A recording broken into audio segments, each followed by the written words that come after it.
సృష్టి fertility case remand report లో కీలక అంశాలు వెలుగులోకి వస్తున్నాయి. ఈ కేసులో పోలీసుల దర్యాప్తు ప్రారంభం అయినప్పటి నుంచి కీలక విషయాలు వెలుగులోకి వస్తున్నాయి. ప్రస్తుతం పోలీసుల అదుపులో ఉన్న కళ్యాణిని ప్రశ్నిస్తూ ఉండడంతో ఇంకా సరికొత్త విషయాలు తెలిసాయి.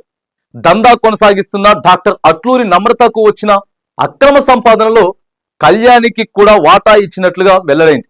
తెలుగు రాష్ట్రాల్లో సంచలనం సృష్టించిన సృష్టి test tube baby centre case remand report లో పలు కీలక అంశాలు పొందుపరిచారు సికింద్రాబాద్ గోపాల్పురం పోలీసులు.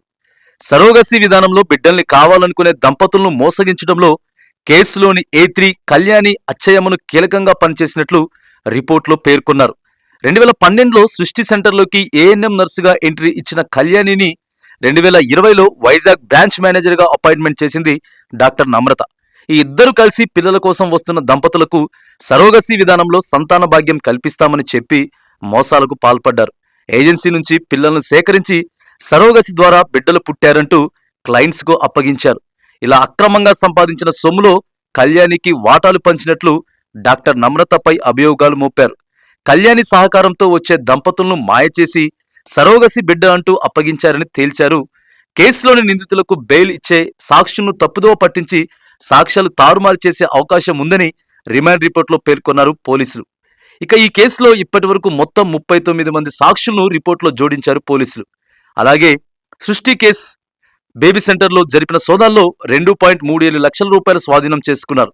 A3 నిందితురాలు కళ్యాణి అచ్చయ్యమ్మను అదుపులోకి తీసుకుని విచారణ జరపగా సరోగసి మోసం విషయం ఒప్పుకుందని రిమాండ్ రిపోర్ట్లో తెలిపారు. కళ్యాణిని ట్రాన్సిట్ వారెంట్ ద్వారా విశాఖ నుంచి హైదరాబాద్కు తీసుకొచ్చినట్లు తెలిపారు. తనిఖీల్లో పేషెంట్స్కు సంబంధించిన 100 కేసుల షీట్స్ రికార్డులు స్వాధీనం చేసుకున్నామన్నారు. వైజాగ్లోని ఓషన్ వ్యూ అపార్ట్మెంట్ను వినియోగించుకుంటున్న కళ్యాణి చాలా కాలంగా డాక్టర్ నమ్రతతో పరిచయం ఉండడంతో సరోగసి విధానంలో మోసాలకు సహకరించింది. సృష్టి ఫెర్టిలిటీ లావాదేవీల వ్యవహారాలు మొత్తం కళ్యాణి చూసుకుంటున్నట్లు రిమాండ్ రిపోర్ట్లో తేలింది. ఇప్పటికే సికింద్రాబాద్ కోర్టు కేసులో A1 నిందితురాలు డాక్టర్ నమ్రతని 5 రోజుల పాటు కస్టడీకి అనుమతి ఇచ్చింది. ఆమెను కస్టడీలోకి తీసుకొని ఆగస్టు 5 వరకు విచారిస్తారు పోలీసులు. ఇక A3 కళ్యాణిని కూడా కస్టడీలోకి ఇస్తే మరిన్ని విషయాలు బయటపడే అవకాశం ఉందని పోలీసు వర్గాలు అంటున్నాయి.